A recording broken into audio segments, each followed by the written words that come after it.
Grupo, eu gosto muito de ouvir música, então eu acordo de manhã, eu tenho uma Alexa, que é aquela da Amazon, e eu já acordo de manhã e mando ela tocar música. Quando eu saio de casa, eu deixo ela tocando música, e quando eu entro no meu carro, eu gosto sempre de estar ouvindo música, e uma das estações que a gente ouve bastante é K-Love, né, que é a estação aqui dessa área, aliás ela está nos Estados Unidos inteiro. E essa música tocou essa semana, e ela toca muitas vezes, e eu já ouvi essa música várias vezes. E essa semana, creio que foi segunda ou terça-feira, ela estava tocando, e eu prestei atenção melhor na letra. Sabe quando a gente ouve uma música tantas vezes que a gente não presta nem atenção na letra? Mas eu prestei atenção no coro, que foi cantado agora. Fear, he is a liar. He will take your breath, stop in your steps. Fear, he is a liar. He will rob your rest, steal your happiness. Cast your fear in the fire, because fear, he is a liar. Uma tradução livre: medo, ele é um mentiroso. Ele rouba a tua respiração, ele para os seus passos. Medo, ele é um mentiroso. Ele vai roubar o seu descanso. Ele rouba a sua felicidade. Lance o seu medo no fogo, porque o medo, ele é um mentiroso. Quando eu vi essa música de novo, eu virei para minha esposa e falei, eu tenho que pregar sobre isso. E é isso que eu quero fazer hoje. Você não precisa de abrir a sua Bíblia agora, mas 1 João capítulo 4, verso de número 18, diz o seguinte. Eu queria que todos lessem bem alto comigo, está projetado para você, bem alto. No amor não há medo. Ao contrário, o perfeito amor expulsa o medo, porque o medo supõe castigo. Aquele que tem medo não está aperfeiçoado no amor. Como vencer o medo?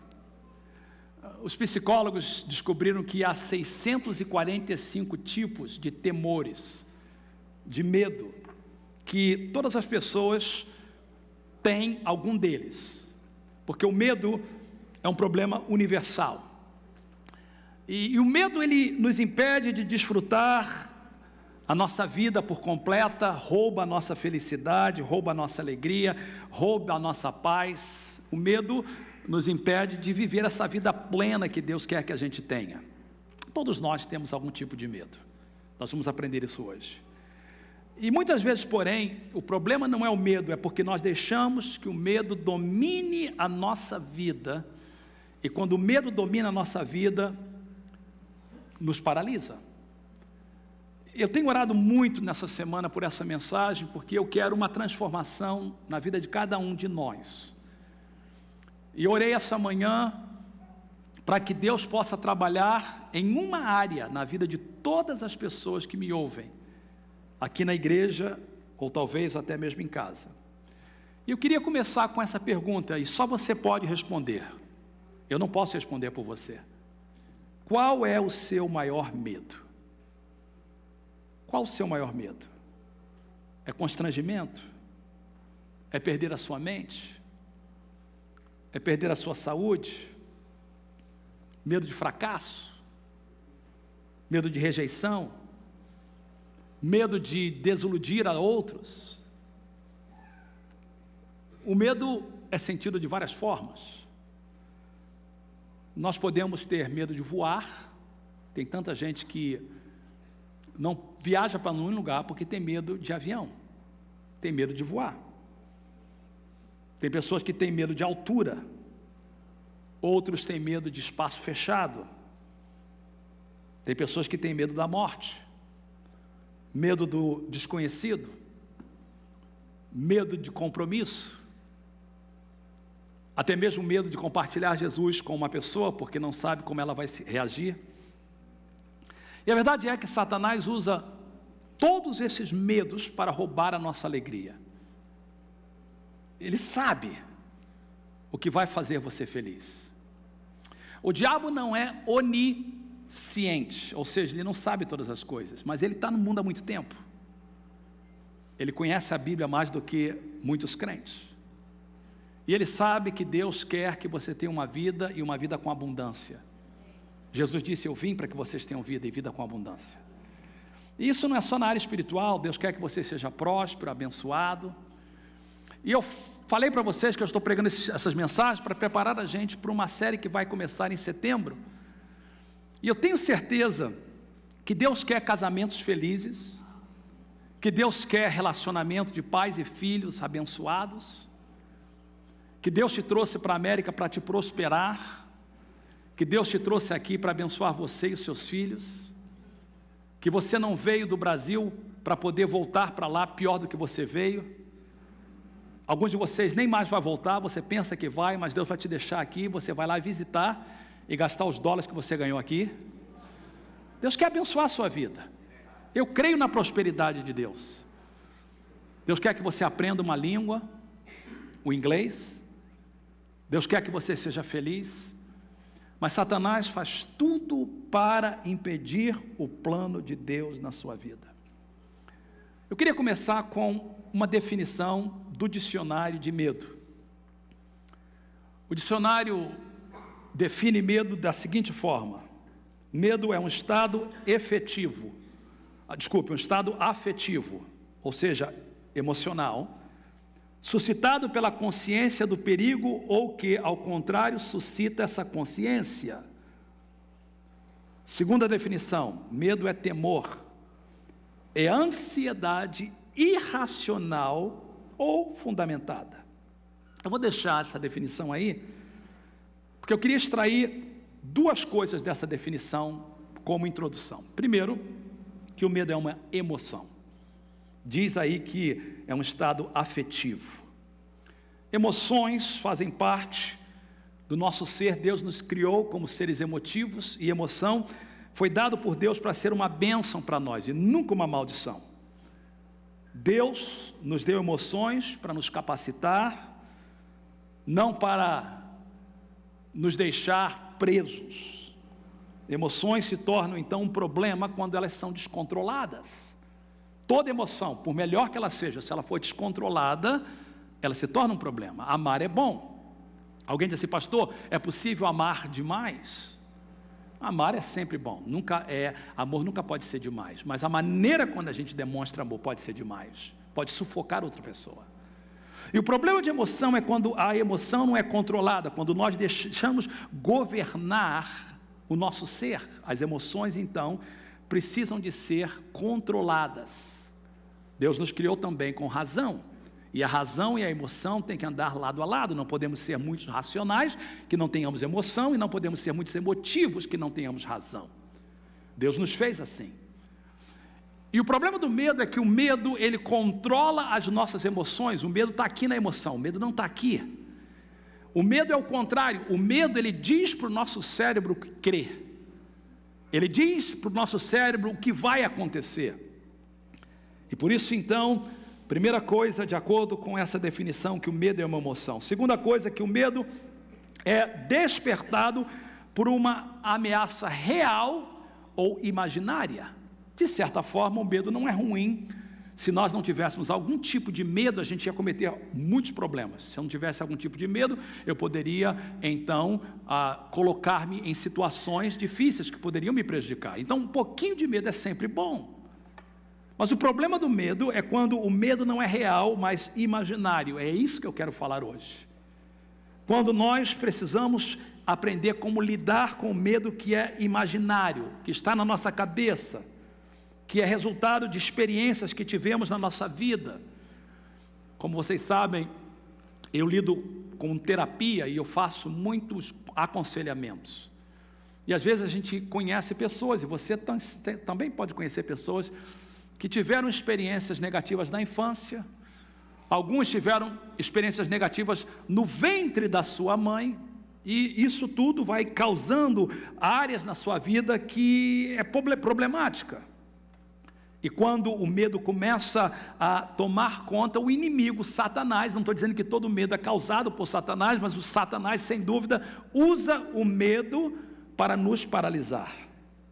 Todos os dias, Satanás impede que as pessoas realizem a vontade de Deus, simplesmente colocando ameaças imaginárias na sua cabeça. Eu pesquisei em preparação da mensagem e fiz um Google de artigos sobre como controlar o medo.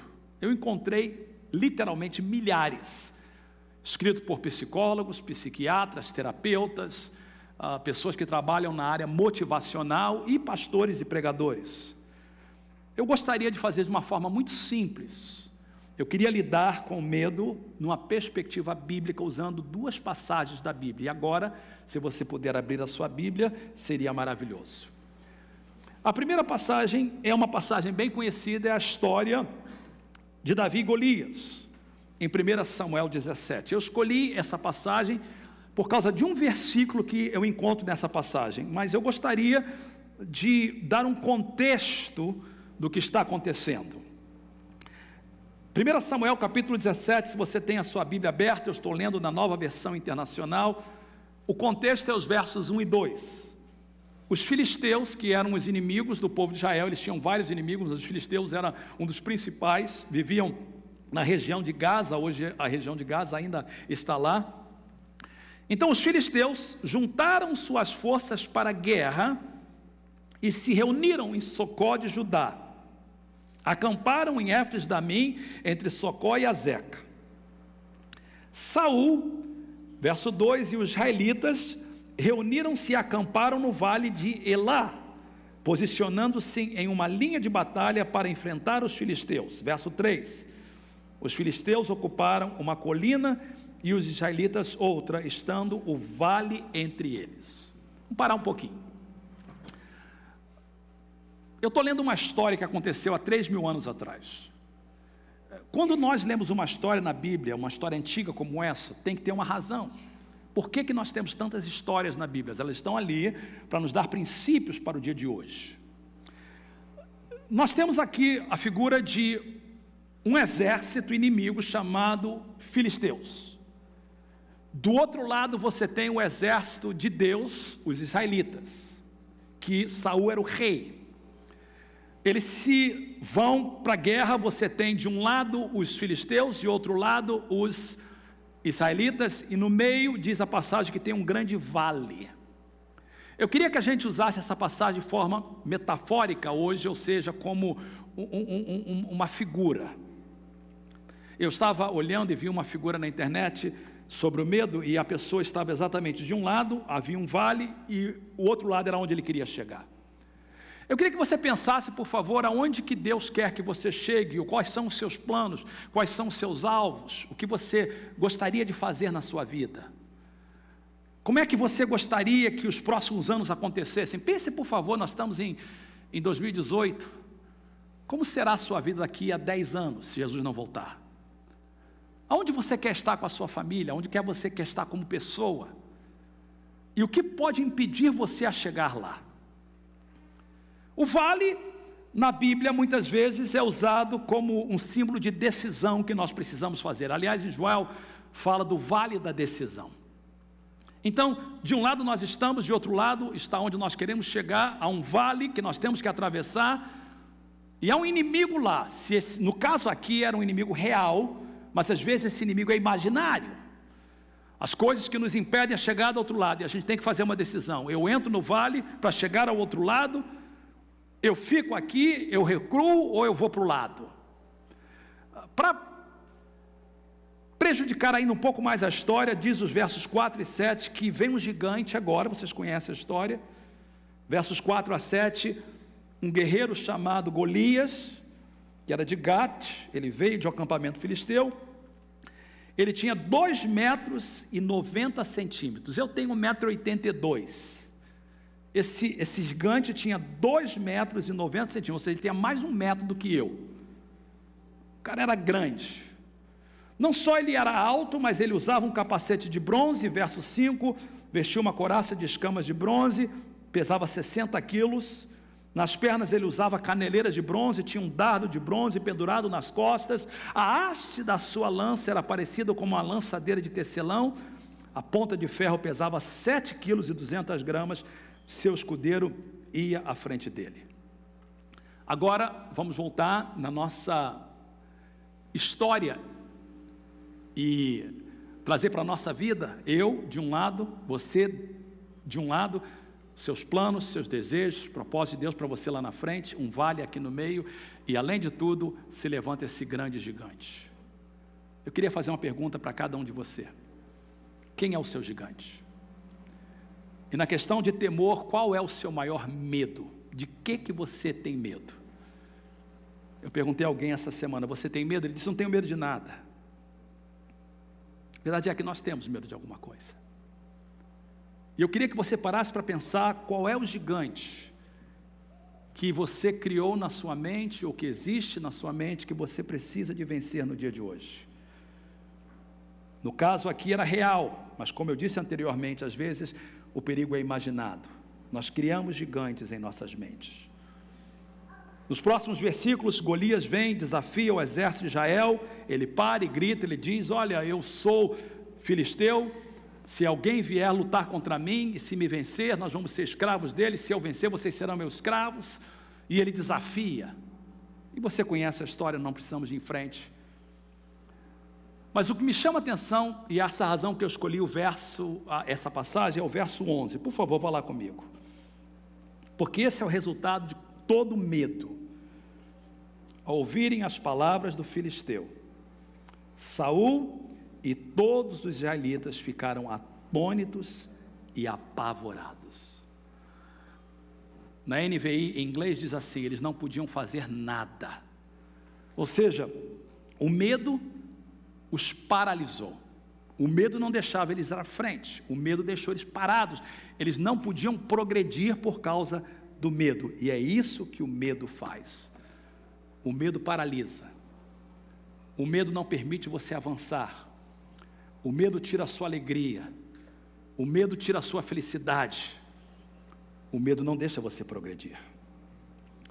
A história continua dizendo que Davi vem, um rapazinho de por volta de 17 anos, não tem medo do gigante, aceita o desafio, enfrenta o gigante e mata. E a pergunta é: como é que ele fez isso? O que Davi fez para vencer aquele gigante? E a pergunta é: o que eu e você podemos fazer para vencer o nosso medo? Eu gosto, às vezes, eu sempre prego em pontos, eu sempre trago 3 ou 4 pontos, mas porque eu queria que você memorizasse, eu estou usando o acróstico medo. Como vencer o medo? Vamos lá. Ponto número 1, M de medo. Mude o seu foco. Mude o seu foco. O que eu quero dizer com isso? Eu disse para vocês que a gente ia ler 2 passagens na Bíblia, 2 histórias. A primeira foi a história de Davi e Golias, e nós vamos voltar nela, pelo menos para aludir a alguns pontos, mas a segunda é em Mateus capítulo 14, versos 22 a 32, se você quiser abrir, senão não precisa. Mas o contexto aqui é Jesus andando sobre as águas, você conhece a história. Mas se você olhar cuidadosamente, Mateus capítulo 14, o que antecede esse episódio de Jesus andar sobre as águas é um grande milagre que Jesus fez. Aliás, um dos únicos milagres que se repetem nos 4 evangelhos. Jesus fez muitos milagres, mas alguns milagres foram marcantes, foram grandes, foram extraordinários, foram sublimes. Não que outros milagres não tenham sublimes, mas esse tocou todo mundo. Foi quando Jesus alimenta 5.000 homens, fora mulheres e crianças, usando somente 5 pães e 2 peixinhos. Quando Jesus curou um cego, quando Jesus curou um leproso, tocou em uma pessoa e aqueles que estavam perto dele, mas esse milagre em magnitude foi muito forte, porque eram mais de 5.000 homens, mas mulheres e crianças, uma grande multidão. Jesus fez um tremendo milagre. E logo depois diz o texto que Jesus foi orar com os seus discípulos, e Jesus então vai orar e manda os discípulos ir para o outro lado do lago, E quando eles vão para o outro lado do lago, verso 24 a 27, se você tem aí a sua Bíblia, diz que o barco já estava a considerável distância da terra, fustigando pelas ondas, porque o vento soprava contra ele. Verso 25, alta madrugada, Jesus dirigiu-se a eles, andando sobre o mar, e quando o viram andando sobre o mar, ficaram aterrorizados e disseram, é um fantasma. Não era um fantasma, era Jesus. Eles tinham presenciado um grande milagre, mas o foco deles mudou. O foco era Jesus fazendo milagres, agora era o que estava acontecendo na hora, o que estava passando com eles na hora. Eles gritaram, diz o verso 6, e gritaram de medo. Jesus imediatamente lhes disse, coragem, sou eu, não tenham medo. Você conhece a história, Pedro pede para andar com Jesus. E quando Pedro começa a andar com Jesus, a Bíblia diz que ele começa a afundar. Por quê? Olha o verso 30 a 31. Quando Jesus reparou no vento, quando Pedro reparou no vento, ficou com medo. E começando a afundar, gritou, Senhor, salva-me. Imediatamente Jesus estendeu a mão e o segurou e disse, homem de pequena fé, por que você duvidou? Eu conto nessa passagem que fé é o antídoto para o medo. Se eu quero superar qualquer medo na minha vida, a primeira coisa que eu preciso de fazer é entender que eu sou crente. O que está acontecendo hoje, que eu acho que é muito perigoso, e que a gente precisa de falar isso mais vezes, é que mais e mais, há pouca diferença entre crente e não crente. A única diferença, às vezes, de crente e não crente é que crente vem na igreja e o não crente não vai. Mas quando passam por problemas, os dois agem da mesma forma. Desesperam. Ficam desesperados, ficam sem saber o que fazer. Queridos, se a gente é crente, a gente tem que agir como crente. Se a gente crê em Deus, a gente tem que confiar em Deus. E eu começo a entender que, primeira coisa, se eu quiser vencer qualquer tipo de temor na minha vida, a primeira coisa que eu tenho que fazer é mudar o meu foco. Eu tenho que entender que eu sou crente. A Bíblia diz o seguinte, Salmo, eu creio que é o Salmo 27, assim, se o Senhor está comigo, a quem temerei? Alguém colocou no grupo dos homens, nessa madrugada de ontem, e eu entendo e eu respeito, ele falou assim, olha, nós vamos ter um grande terremoto acontecendo aqui na Bay Area, e a gente sabe que vai acontecer um dia, um grande terremoto, eu não sei se a gente vai estar aqui, mas vai acontecer um dia. Queridos, vamos pensar aqui, deixa eu pensar com vocês, eu queria que você pensasse comigo como crente, tá bom? Se houver um terremoto, ou houver uma catástrofe, qual é a pior coisa que pode acontecer com a gente? Qual é a pior coisa que pode acontecer com a gente? Morrer. Queridos, para o crente, a morte é boa ou ruim? Ninguém quer morrer, e ninguém está com pressa, mas preste atenção, para um crente, a morte é boa ou ruim? Boa. Por quê? Porque a morte nos introduz à presença de Deus. Então, um crente não pode agir como um não crente. Um crente não pode viver nessa vida como um não crente vive, porque o nosso foco é outro. O nosso foco não são nas coisas que estão ao nosso redor, o nosso foco é em Deus e na sua palavra. Fé é crer em Deus e de saber que Ele está em controle. Lá em casa, ontem e hoje foi um dia agradável para a gente ficou com os nossos 4 netinhos, os 4, a gente ama os nossos, mas os 4 de uma vez só, sendo que 2 deles são babies, e eu faço o possível, mas os 4 só querem a avó, na hora do perigo, na hora de querer comida, é a avó. Então foi uma noite interessante, 4 da manhã, o primeiro chora, a Teresa levanta, quando ela consegue botar o primeiro para dormir, o segundo chora novamente, e eu sabia que eu tinha que levantar, eu vou pregar hoje 2 vezes, vou pregar hoje à noite novamente, e eu estava na minha cama tentando dormir, a Teresa fazendo o possível, Deus abençoe, cuidando delas para deixar eu dormir um pouquinho, porque ela sabia que eu precisava de pregar e está pronto, e eu comecei então, eu não conseguia dormir, e quando eu não consigo dormir, eu começo a citar versículos bíblicos na minha mente, É a melhor forma para mim descansar. E eu comecei na minha mente: o Senhor é o meu pastor, nada me faltará.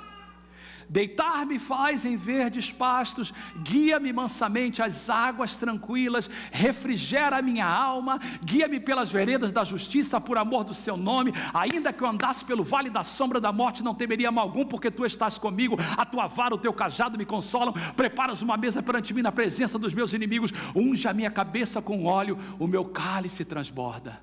Certamente que a bondade, a misericórdia me seguirão todos os dias da minha vida, e habitarei na casa do Senhor. E eu fui falando 3 vezes, daqui a pouco estava dormindo, alegre, contente, até acordar com choro novamente. O que eu quero dizer com isso? É que eu, como crente, e eu luto com isso como vocês lutam, quando eu estou deparado com situações que são constrangedoras, difíceis, eu tenho uma escolha. Eu posso desesperar, ou eu posso esperar no Senhor. Eu posso acreditar no Senhor. Por exemplo, vamos dizer que uma pessoa tem medo de viajar de avião. Tem medo de viajar de avião. E é crente. Então ela entra no avião, ela diz: Senhor, abençoa, Senhor, vá comigo. Aí ela entra no avião com medo. O que ela está dizendo? Que Deus não está com ela. Ou que Deus não tem poder para guardá-la. Fé é o antídoto para todo medo. Se a gente quiser realmente vencer qualquer temor na nossa vida, tem que começar com o nosso foco. Se o meu foco for as notícias, se o meu foco for as circunstâncias, se o meu foco for o que as pessoas estão falando, eu vou ter medo. Mas se o meu foco for Deus e a sua palavra, eu não vou temer nada. A Bíblia diz assim: se Deus é por nós, quem será contra nós? Romanos 8 diz que a nossa fé é tão grande assim, que nem altura, nem profundidade, nem largura, nem anjos, nem porvir, nem demônios, nada pode nos separar do amor de Deus. Então a primeira coisa que eu tenho que fazer, eu tenho que mudar o meu foco. E a razão que muitos de nós estamos paralisados por causa do medo, é que o nosso foco é nas circunstâncias e não no Deus que nós servimos. E se a gente é crente, a gente tem que viver como crente. Diga amém. Segundo, medo, letra E. Eu tenho que encarar o medo de frente. A música declara que medo é um mentiroso. A Bíblia declara repetidamente, não tema. Alguém diz que são 365 vezes que diz na Bíblia: não temas. Eu não sei se isso é verdade, eu tentei contar e não achei 365 vezes. Mas se fosse, seria lindo, um para cada dia. Mas se são 365 vezes ou 200 vezes, é muitos versículos dizendo: não temas, não tenha medo. O verso 22 de 1 Samuel 17, na história de Davi, diz assim, que Davi correu para a batalha, ele não correu da batalha. Preste atenção que isso é importante. 1 Samuel 17, 22, Davi correu para a batalha, ele não correu da batalha. Toda vez que você tem medo de alguma coisa, seja o que for, medo de altura, medo de compromisso, o nosso intuito sempre é recuar e não avançar. Anos atrás, a nossa igreja era em São José e em São Francisco. Os nossos cultos aconteciam domingo de manhã em São José e domingo à noite em São Francisco. Nós tínhamos uma igreja alugada e o nosso templo era em São José. Em São José, assim como hoje, nós tínhamos 2 cultos, um em inglês e um em português. O inglês era às 9 horas, o português era às 11 horas. E no culto inglês, nós tínhamos um irmão da igreja, o nome dele era Frank. A esposa era crente, ela vinha na igreja, mas ele nunca se conectava, ele era muito introvertido. E naquele tempo eu tinha muito mais tempo do que hoje, e eu queria conectar com o Frank. E quantos sabem que o homem conecta fazendo coisas, a mulher conecta falando, o homem conecta fazendo coisas. Então eu queria conectar com o Frank, eu descobri que ele gostava de mergulhar, de fazer scuba dive, mergulhar com tanque. E eu então falei: Frank, vamos fazer scuba dive junto? Vamos. Ele trabalhava em Fremont, eu morava em Newark. Eu falei assim: olha, quando acabar o seu trabalho, vamos fazer um curso primeiro. E eu fiz 2 cursos com o Frank. E depois, então, nós começamos a mergulhar, e a gente mergulhava em Monte Rei. Eu não sei quantos já foram mergulhar em Monte Rei, se você já teve essa experiência.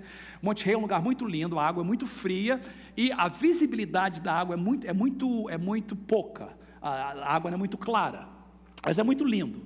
Então, eu e Frank fomos mergulhar, e fomos vários sábados mergulhar, mas um sábado em particular, nós íamos olhar um barco que está afundado lá, e falaram para a gente desse barco, ele está mais ou menos 40 pés, 40 pés dá o quê? 40 dá 12 metros mais ou menos, e a gente tinha que descer então 40 pés para ver esse barco que está afundado lá, é muito bonito. Então eu e o Frank, quem mergulha sabe que para mergulhar você tem que sempre ir com um buddy, você tem que ser com um amigo, você não pode mergulhar sozinho, porque se alguma coisa acontecer lá embaixo, o outro tem que ajudar. Eu fui com o Frank, nós mergulhamos, e fomos 10 pés, 20 pés, 30 pés, 40 pés, chegamos perto do navio, e agora a gente está perto do navio, começamos a olhar, e porque o negócio era tão bonito, a gente começou a olhar e esquecemos um do outro. E daqui a pouco eu olho e o Frank não estava mais perto de mim, e a visibilidade era muito pouca, talvez ele estava até perto de mim, mas eu não conseguia vê-lo. E eu comecei a ver, e de repente alguma coisa prendeu a minha roupa, e eu fiz uma coisa que eu nunca poderia fazer, eu entrei em pânico. Eu entrei em pânico lá embaixo, não vi o Frank, uma coisa presa, e eu comecei, quando eu estava em pânico, eu comecei a tossir. Você sabe que lá embaixo você não pode tossir, e eu estou com um regulador na boca, respirando o oxigênio, e eu começo a ficar em pânico. Daqui a pouco eu fiz o que eu nunca poderia fazer, eu aprendi que eu não podia fazer isso, eu tiro o regulador, e quando eu tiro o regulador, eu começo a beber água, e eu começo a orar e disse: Senhor, tem misericórdia. E daqui a pouco o Frank chega perto de mim, ele me vê, ele coloca o regulador na minha boca de novo, e ele me ajuda, a gente sobe novamente, chegamos lá em cima e nadamos de volta, levou uns 10, 15 minutos, voltamos para a praia e sentamos. Quem me conhece sabe que eu sou um amante do mar, eu sou um amante do mar, eu fui criado no Rio de Janeiro, na praia, eu amo o mar, eu tenho necessidade de ver o mar, por isso que eu moro em Pacífica, eu gosto do mar, eu preciso do cheiro do mar, mas naquele momento, quando eu estava sentado na praia, eu sabia que eu nunca mais seria o mesmo, e eu virei para o Frank e disse assim: Frank, eu não volto mais, eu nunca mais vou mergulhar, e eu nunca mais vou entrar nesse mar. O medo tomou conta de mim. O Frank foi muito sábio, ele olhou para mim e falou assim: pastor, o senhor faz o que for melhor para o senhor, eu estou aqui do seu lado. Passou uns 5 minutos, ele virou assim para mim e disse: pastor, deixa eu falar uma coisa para o senhor, se o senhor não voltar, vai acontecer o que o senhor falou, o senhor nunca mais vai ver o mar da mesma forma, o medo vai te conquistar. E eu me lembro que eu falei assim: Frank, você tem razão, eu quero voltar, vamos voltar. E o Frank sentou comigo e a gente conversou novamente, vamos voltar no mesmo lugar que a gente foi, e nós fomos então, e fomos nadando, chegamos no mesmo lugar, eu falei: Frank, vamos descer devagarzinho, e descemos 5 pés, 10 pés, 30 pés, 40 pés, chegamos lá embaixo, olhava um para o outro, tudo ok, e começamos a nadar, fomos novamente ver o navio que estava lá embaixo, o barco que estava lá embaixo, e a gente teve um momento agradável. Eu voltamos para a praia, eu parei, eu me lembro, falei: Frank, vamos orar, vamos agradecer a Deus por esse livramento que Deus nos deu. Depois disso, eu continuei mergulhando com o Frank, mergulhei vários sábados, mas depois disso, 2 outros membros da igreja se reuniram, agora em vez de 2, eram 4, depois disso eu tive a oportunidade de ir ao Havaí e mergulhar no Havaí, onde as águas são claras, eu tive a oportunidade de mergulhar no Caribe, onde as águas são claras e quentes, eu tive a oportunidade de mergulhar no Brasil, onde as águas são claras e quentes. Eu teria perdido tudo isso, se eu não encarasse o meu medo de frente. Se eu não vencesse aquilo, até hoje o mar teria outro significado para mim. A minha esposa, quando a gente casou, a Tereza tinha medo de altura. Aliás, eu acho que ela vai poder falar melhor do que eu. Pastora, vem aqui, por favor. As pessoas gostam de ouvir você falar.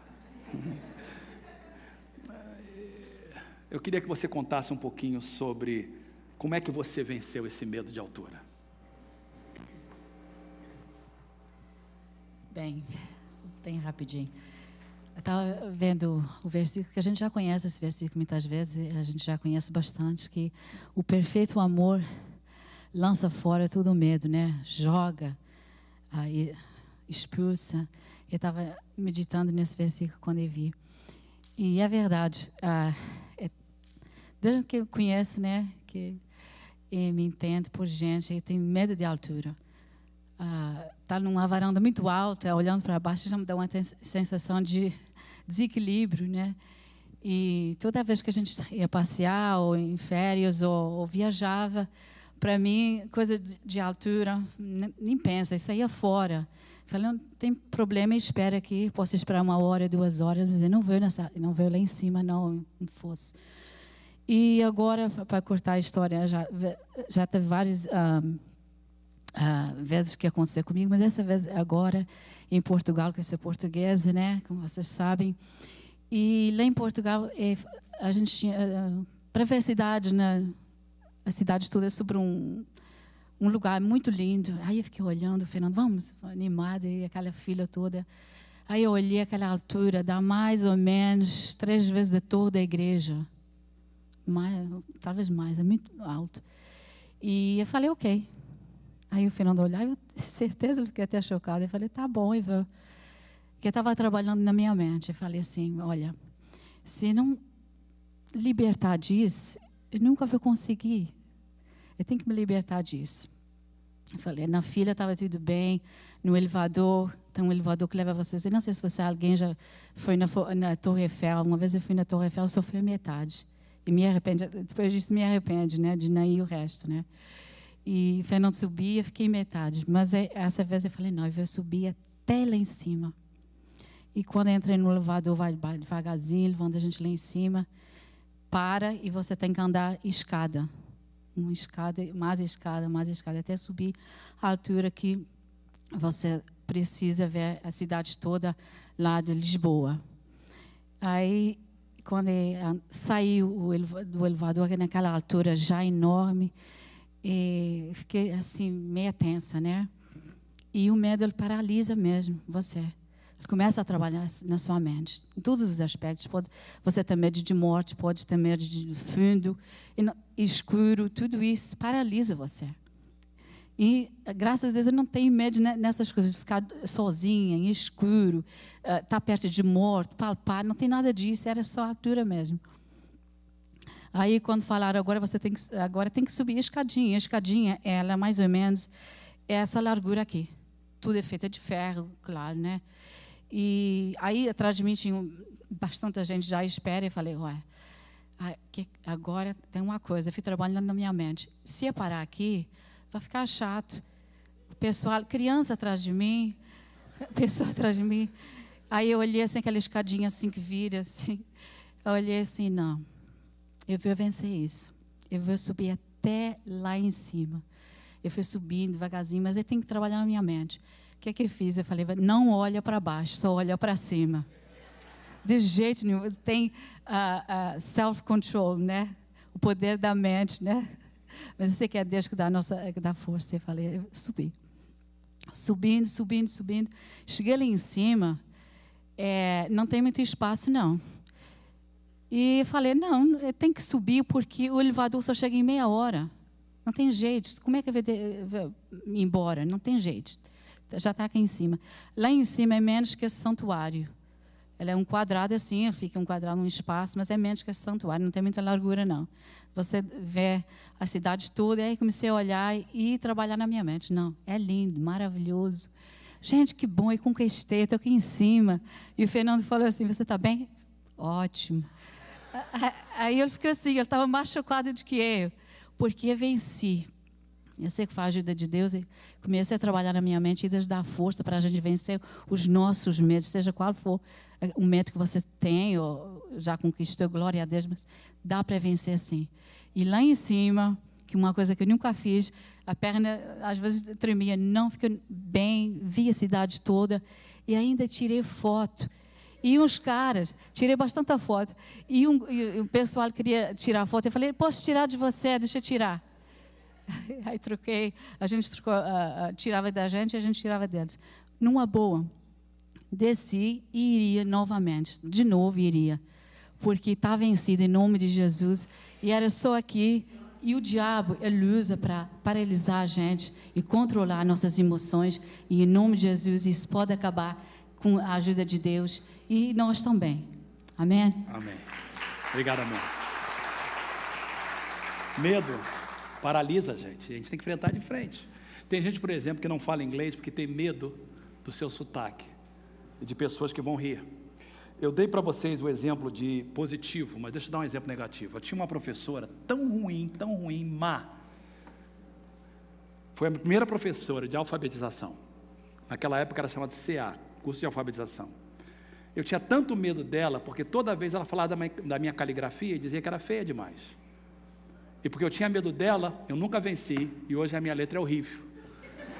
Você precisa de dom de discernimento para ler minha letra. Nem eu consigo ler. Não venci. Se eu tivesse vencido, ainda tem tempo, né? Mas graças a Deus que hoje tem computador. Queridos, o que eu quero dizer é o seguinte, eu não estou dizendo para você que se você tem medo de voar, você vai pegar um voo daqui para Singapura de 18 horas. Começa com um voo daqui para Los Angeles. Mas você tem que mudar primeiro o seu foco. Segundo, você tem que encarar o seu medo de frente. Letra D, muito importante. Deixe Deus fazer parte da sua vida. Essa é a nossa diferença. Enquanto eu preparava essa mensagem, eu cheguei à conclusão que o medo é um problema psicológico, que todos nós temos por causa de experiências passadas. Mas principalmente a raiz do medo é o pecado. É quando a gente remove Deus do centro da nossa vida. A primeira vez que alguém disse na Bíblia que estava com medo, você conhece a história, lá no Jardim do Éden, Adão e Eva. Adão e Eva pecaram, comeram um fruto proibido. Deus falou: Adão, aonde vocês estão? Deus sabe tudo. Deus sabia onde eles estavam. Deus queria que eles pensassem. O que Adão respondeu? Eu te ouvi no jardim e eu fiquei com medo. Eu estava nu, eu estava desprotegido. Eu me escondi.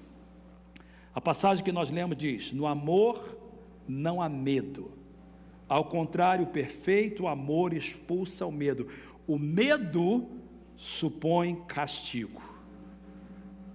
Castigo, medo de Deus, medo da morte, medo do inferno, medo das pessoas. E olha o que o texto diz: aquele que tem medo não está aperfeiçoado no amor. Se nós realmente confiamos em Deus e compreendemos que Deus é um Pai amoroso, um Pai perfeito, esse perfeito amor de Deus expulsa o medo. Toda vez que Davi falava com Golias, ele sempre mencionava Deus. Eu venho a você no nome do Deus de Israel. Convide Deus a enfrentar o medo com você. Eu falava com algumas pessoas essa semana sobre a presença do Espírito Santo. Gente, o Espírito Santo é real. O Espírito Santo é verdadeiro. Ele é mais real do que a pessoa que está sentada do teu lado. Convida ele. Espírito Santo, está escuro, eu tenho medo do escuro. Fica aqui do meu lado. Espírito Santo, me ajuda a voar. Espírito Santo, me ajuda a falar inglês. Espírito Santo, me ajuda a ser um melhor esposo. Espírito Santo, me ajuda. Convida Deus, deixa Deus fazer parte da sua vida. Como crentes, Deus do nosso lado, nós somos maioria. Se Deus é por nós, quem será contra nós? Da próxima vez que você enfrentar o seu medo, chame Deus, convide o Espírito Santo, permita que Ele intervenha e seja parte da sua batalha. Eu prometo, como seu pastor, você vai superar isso. Para concluir, letra O. Opte a focar nas experiências positivas.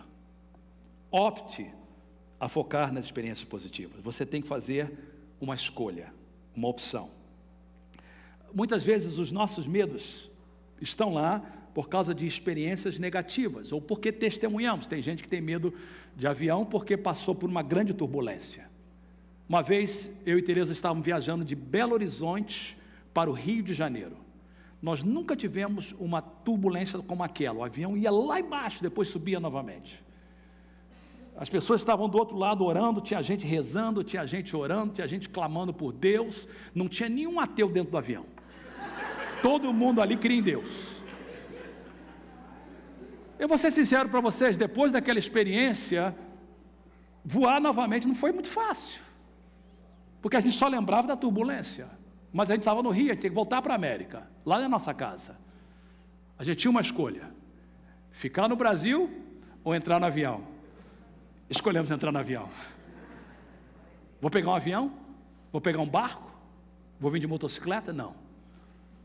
A primeira vez foi difícil. Eu me lembro que quando a gente voltou, Tereza agarrou no meu braço e só largou quando chegamos em São Francisco. Mas com o passar do tempo ela foi soltando, eu fui soltando. A gente estava fazendo uma vez um voo lá no Brasil, o pastor Nazareno queria fazer uma surpresa para a gente, e falou assim, olha, eu vou levar vocês à ilha de Marajó. E aí nós entramos no avião, era um aviãozinho pequenininho, só cabia 5 pessoas, o nome do piloto era Zezinho, uma coisa assim, diminutiva. E aí ele perguntou para ele assim, o que o senhor fazia antes de pilotar? Ele falou assim, vendia picolé. Lembrei o nome dele, Barbeirinho, o nome dele é Barbeirinho. Barbeirinho, piloto, vendia picolé. Aí ele querendo nos acalmar, ele falou assim, não se preocupa não, já caí 5 vezes. Na mente dele ele estava dizendo o seguinte, eu caí 5 vezes e não morri, mas na nossa mente, se cair o 5º, vai cair a 6ª. A gente entra no avião com o Barbeirinho, que já caiu 5 vezes e antes vendia picolé, agora eu e Tereza entramos com medo, o negócio, ir para a ilha de Marajó, de Belém, é pertinho, mas o medo tomou conta da gente. E eu falei para o pastor Nazareno assim, olha, Tereza não gosta de altura, ela tem medo. Aí ele falou assim, quem tem medo é o senhor. Chegamos na ilha de Marajó, ficamos ali um pouquinho, aí o Barbeirinho fala assim, olha, temos que voltar porque o vento está muito forte. Não foi fácil. Essa experiência podia marcar a gente para toda a nossa vida.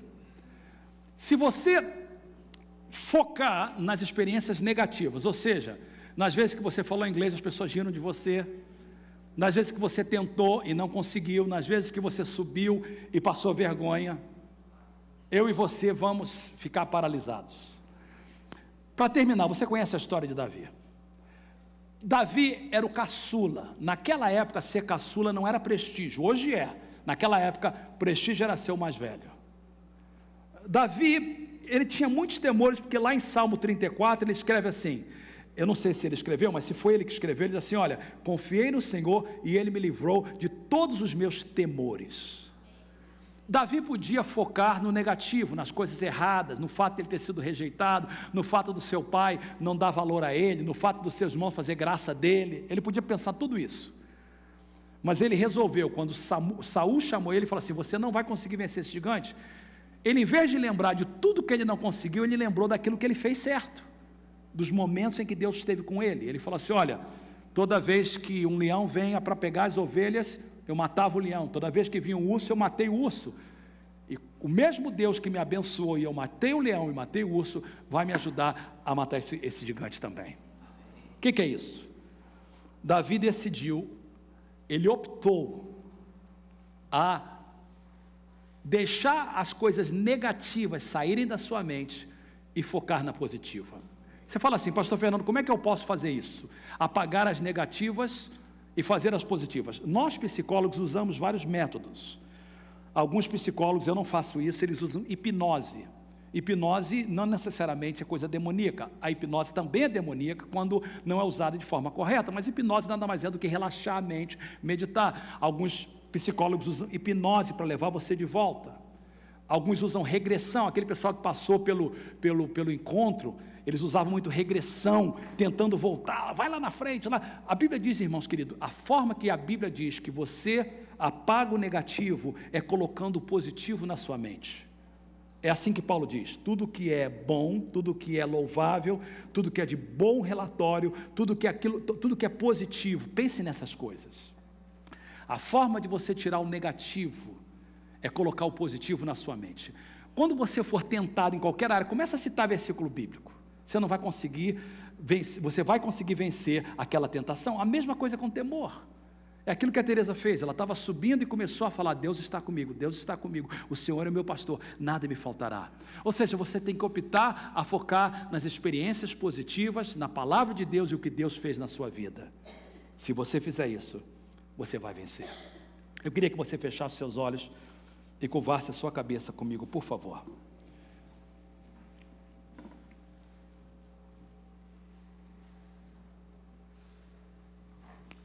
O Senhor me deu essa mensagem para você. De olhos fechados, eu queria falar com o teu espírito nesse momento. Deus mandou te avisar que você pode vencer o teu temor, o teu medo. A pergunta que foi feita no início da mensagem é repetida nesse momento. Qual é o teu gigante? De que você tem medo? Você tem medo de fracassar no seu casamento? Você tem medo de se comprometer num relacionamento por causa de experiências passadas? Você tem medo de tentar um novo emprego porque você perdeu o último? Você tem medo de falar inglês porque alguém riu de você?